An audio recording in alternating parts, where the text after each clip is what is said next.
Salut à tous, c'est la fin de la semaine, c'est toujours les vacances scolaires. Eh bien, la chaîne Techno vous emmène au musée où vous allez voir la technologie fait son entrée en force. T'as pris les tickets?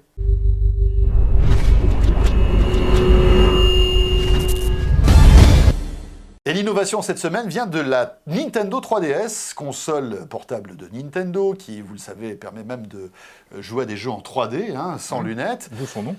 Alors bon, on peut jouer à Mario Kart, on peut jouer à Zelda avec la Nintendo 3DS, mais depuis peu, on peut aussi, et ça c'est fort, visiter le musée du Louvre d'une toute nouvelle manière. En fait, ça se passe à l'intérieur du musée du Louvre, à Paris. Vous connaissez sans doute les audioguides, ces espèces d'appareils qu'on met sur l'oreille pour avoir des commentaires. Et qui vous guident en audio, justement, voilà. qui vous expliquent un petit peu ce que vous voyez.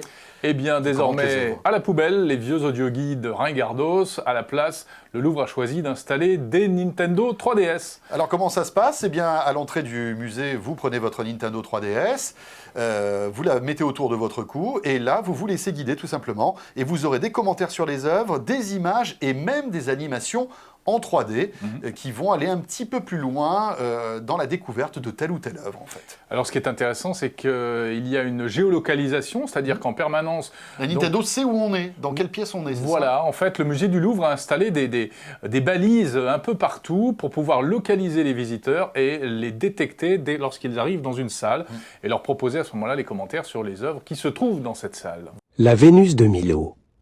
Une femme à moitié nue, les jambes couvertes d'un drapé, le visage impassible, les cheveux retenus par un chignon et les bras absents.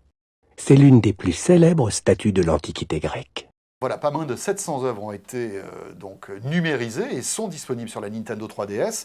Et tout ça est disponible en 7 langues. L'objectif, bien sûr, c'est de charmer tous les touristes parisiens qui viennent au musée du Louvre. Ça leur permettra comme ça de découvrir en fait ce musée d'une toute nouvelle manière. Oui, alors ce qui est intéressant, c'est qu'on retrouve évidemment les commentaires audio.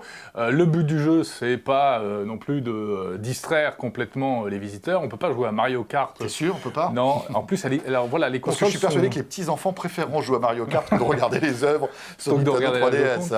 Eh ben non, parce que les consoles en question ont été verrouillées en réalité. Vous ne pouvez pas arriver avec votre cartouche pour mettre un jeu à l'intérieur. Les haut-parleurs ont également été désactivés pour que ça ne fasse pas trop de bruit dans le musée. Et à la place, on utilise uniquement un casque. Voilà, il faudra débourser 5 € pour louer en fait la Nintendo 3DS lorsque vous allez arriver au musée du Louvre. Aujourd'hui, entre 1500 et 1700 consoles sont disponibles. Ce qui n'est pas cher, pardon. 5 €, c'est moins cher que l'audio guide d'avant. Il faudra la rendre après quand même. Vous ne pouvez pas la partir après avec la console pour 5 €. Donc à terme, le Louvre prévoit d'avoir un parc de 5000 consoles pour que tous les utilisateurs puissent en profiter. Alors c'est pas mal en plus en termes d'image. Alors ça n'a rien coûté au Louvre, donc à l'État français, puisque c'est Nintendo qui a royalement offert toutes les consoles. C'est un super coup de com aussi pour Nintendo. Et c'est un super coup de com pour tout le monde. Oui, voilà. Pour le Louvre qui dépoussière un petit peu son image. Ouais, le Louvre fait plus jeune avec des DS. Et Nintendo fait plus sérieux. Voilà. Tout le monde est content. Exactement. Échange de bons procédés. Pas de réalité augmentée en revanche. Alors ça voilà, c'est un peu étonnant parce que tant qu'à utiliser un outil aussi sophistiqué que la console 3DS, moi j'aurais bien imaginé un truc comme ça que tu braques sur la Vénus de Milo et puis automatiquement il la détecte et tu as des informations informations qui s'affichent. On n'en est pas là pour l'instant. Et pourtant la réalité augmentée existe sur la Nintendo 3DS, c'est ça qui est assez paradoxal. À noter que pour l'instant vous ne pouvez louer que des Nintendo 3DS maison faites pour le Louvre, mais bientôt vous pourrez... Il n'y a pas de PS Vita? Non, peut-être. Ils ont raté le marché. Je ne suis pas sûr. Mais bientôt vous pourrez arriver vous-même avec votre propre Nintendo 3DS et acheter en fait un logiciel qui coûtera 40 € et qui vous permettra d'avoir la même expérience de visite du Louvre.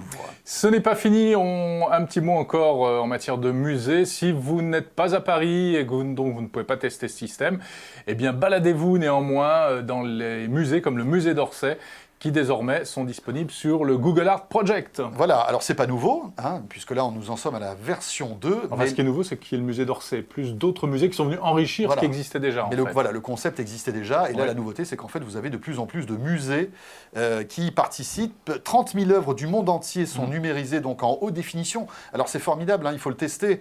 Avec votre ordinateur, vous allez, avec votre souris et votre clavier, pouvoir vous balader de manière virtuelle dans le musée et zoomer de manière très puissante sur sur des œuvres. Ce sont des images en très haute définition, donc on peut vraiment rentrer à l'intérieur des tableaux. Non, ils ont fait un boulot phénoménal. Voilà, c'est le même concept que Street View. Hein. Peut-être vous êtes-vous baladé dans la rue de votre quartier.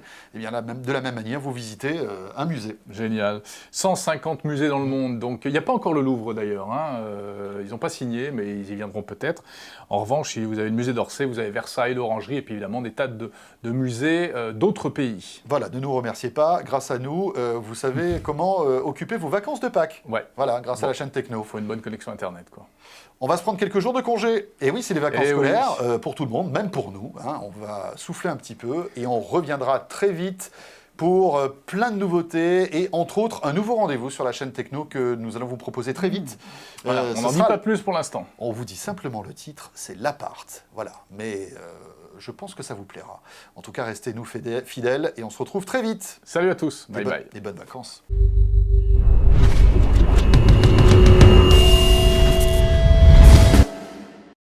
T'as pris les tickets? Je paye pas, j'ai la carte de presse. Oh, quel salaud. C'est pas joli, joli. C'est pas joli, joli.